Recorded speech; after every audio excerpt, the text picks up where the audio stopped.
On June 28, 1997, a man and his daughter were on a hike in Hempstead Lake State Park in Lakeview, New York, on Long Island. In a wooded area adjacent to McDonald Pond, they came across a green Rubbermaid storage container. Inside was a maroon towel, some gold jewelry, a floral bedsheet, and a black trash bag. When he opened the trash bag, the man discovered something horrifying: the dismembered torso of a young African-American woman. The young woman's head, both arms, and both legs below the knee had been severed and were not found at the crime scene. It would later be determined that she had died several days before her remains were found. Only having partial remains made identifying the victim difficult. Investigators could not use fingerprints, dental records, or facial reconstruction to make an identification. The torso did have some identifying marks, including a cesarean scar and a tattoo on the left breast. The tattoo was of a heart-shaped peach with a bite taken out of it, and 2 drops of liquid falling from it. Since the young woman's real name was unknown, she was eventually given the nickname Peaches because of this tattoo. Since the tattoo was their best clue, police turned to the tattoo artist community for help. In addition to getting the case featured in more mainstream media, such as on America's Most Wanted, they also published a photo of the tattoo in a national tattoo magazine in hopes that the artist who had done the tattoo would recognize it and hopefully identify the young woman. The effort did pay off in that the artist came forward, but he could not provide the name of the young woman. Stephen Cullen contacted police to tell them that he had done that tattoo at his shop in Bristol, Connecticut in 1996. The young woman he had done it for told him that she was in Connecticut at the time because of some boyfriend trouble. He believed she had said she was from the Bronx or Long Island. He could not remember her name or other identifying information. There were no more major developments in the case until 2011, although they stemmed from events that took place in 2010. On May 1st, 2010, a panicked Shannon Gilbert called 911 after fleeing from a home in Oak Beach, New York, and knocking on the door of a neighboring house asking for help. Shannon disappeared after making the call and remained missing until December 13th, 2011, when her remains were found in nearby marshlands. Her death was controversially ruled an accidental drowning by the medical examiner the following May. However, during police searches for Shannon, the remains of 10 homicide victims were discovered along the north side of Ocean Parkway near Gilgo Beach. In December 2010, the remains of 4 victims who would later come to be known as the Gilgo 4 were found within a quarter mile of each other. The other 6 sets of remains were located during searches in March and April of 2011 along Ocean Parkway in both Suffolk and Nassau counties.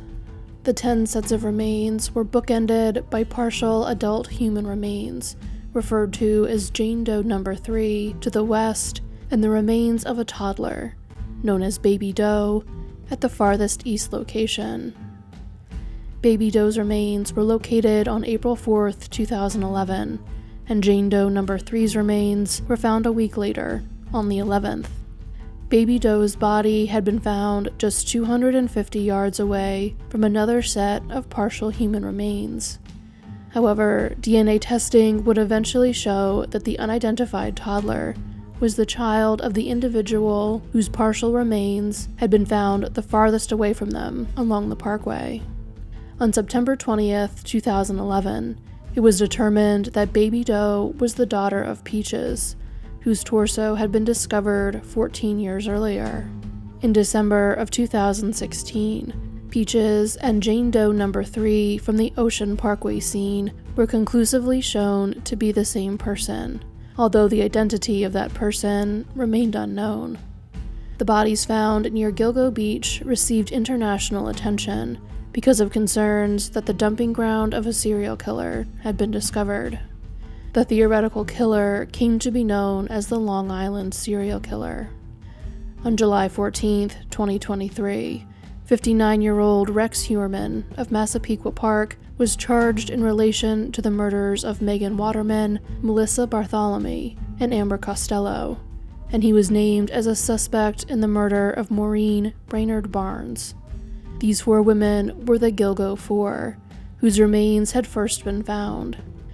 Heuermann was indicted for Maureen's murder on January 16, 2024. That June 6th, he was indicted on 2 more counts of murder in the cases of Jessica Taylor and Sandra Castilla. Then, on December 17, 2024, he was also charged with the murder of Valerie Mack, whose remains had been found close to Baby Doe's. He has pled not guilty to all charges and has not yet gone to trial. While there had been a major development in the case with Heuermann's arrest, 3 of the murder victims associated with the case still had not been publicly identified. 2 of these victims were Peaches and her daughter, Baby Doe. However, in 2025, the public would learn that years of investigative efforts had finally led to their identification. On April 23, 2025, authorities announced that the woman previously nicknamed Peaches had been identified as Tanya Denise Jackson, and that her daughter, previously known as Baby Doe, was Tatiana Marie Dykes. Tanya was born on October 22, 1970, in Alabama, and served honorably in the Army from 1993 until 1995. Tatiana was born in Texas on March 17, 1995. At the time of their deaths, Tanya and Tatiana had been living in Brooklyn. It is believed Tanya had a job as a medical assistant at a doctor's office, and a female friend or neighbor watched Tatiana while she was working. Tatiana's father has been identified and is cooperating with police. Tanya and Tatiana were never reported missing because Tanya had fallen out of contact with most of her family during her time moving frequently with the Army, and she was estranged from most of her loved ones by the time she was killed. Authorities began using the investigative technique that ultimately led to Tanya and Tatiana's identifications 5 years before they were publicly identified. In 2020, investigators in New York partnered with the FBI to use investigative genetic genealogy in hopes of finally identifying Peaches and Baby Doe. The process was long and tedious, but by 2022, they had focused in on some potential leads. In October of 2022, the Mobile, Alabama Police Department posted to their official Facebook page asking for the public's help. They were looking for relatives of a man named Elijah Howell or Howard. He was married to a woman named Carrie and lived in Pritchard, Alabama, before he died in 1963. Police stated in the post that Elijah's relatives may be able to help with the case of a woman and child who had been found out of state.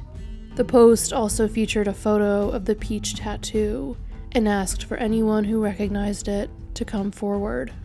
By 2023, the FBI had identified potential relatives of the mother and daughter. They shared this information with the local authorities in New York, who then traveled to meet with the family and collect DNA samples from them. These DNA samples proved that Peaches was Tanya Jackson and Baby Doe was Tatiana Dykes.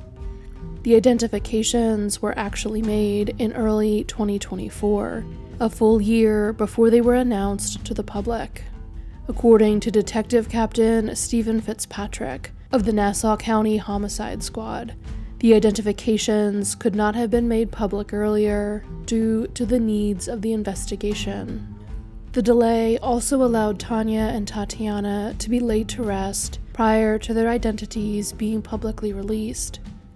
They were buried in Alabama just a few weeks prior to the press conference announcing their identifications, with Tanya receiving full military honors at the funeral. While they have announced Tanya and Tatiana's identities, authorities are not revealing any information about their investigation into their murders. Rather, they made the identifications public for the sake of gathering more information. They are asking anyone who knew Tanya and Tatiana to come forward. This includes anyone who served with Tanya in the military, visited the doctor's office where she worked, or lived in her neighborhood in Brooklyn in 1997. Between July of 1993 and February of 1995, Tanya was stationed at 3 different military installations: Fort Sam Houston in San Antonio, Texas, Fort Gordon in Augusta, Georgia, and Fort Leonard Wood in Missouri. In 1997, Tanya and Tatiana were living at 230 54th Street in Brooklyn. Given the locations where their remains were found, Tanya and Tatiana's deaths have long been associated with the serial killings on Long Island.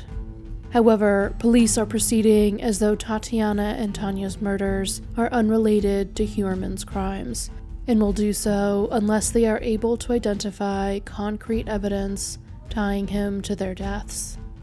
Prior to Huerman's arrest, there was a theory that at least 2 killers had used the same remote stretch of Ocean Parkway as a dumping site for the remains of their victims. The murders of Tanya and Tatiana do appear to have some striking differences to some of the other victims found near Gilgo Beach. The Gilgo 4, the first 4 to be found, had all not been dismembered and had all disappeared between 2007 and 2010. Tanya and some of the other victims had gone missing years earlier and had been dismembered, with some of their extremities found along Ocean Parkway, but their torsos found discarded elsewhere. These differences could have been indicative of 2 different killers. However, after he was charged with the murders of the Gilgo 4, Huerman was charged with the murders of 2 of the victims whose remains had been disposed of in multiple locations: Valerie Mack and Jessica Taylor, who went missing in 2000 and 2003, respectively. Huerman was also charged with the murder of Sandra Castilla, who was killed in 1993, after his DNA was matched to hairs that had been found on her body.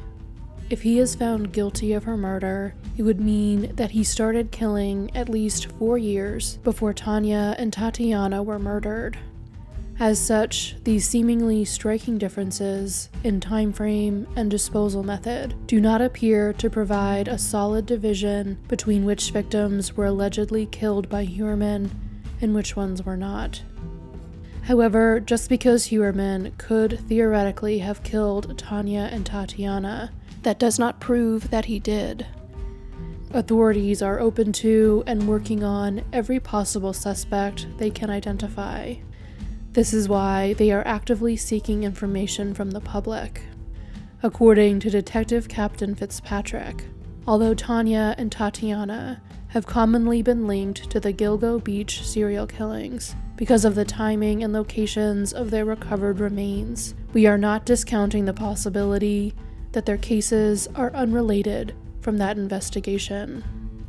Even if the murders of Tanya and Tatiana are unrelated to the other Gilgo Beach murders, hopefully the publicity generated by their potential connection to them will result in witnesses coming forward with testimony that could finally solve their cases.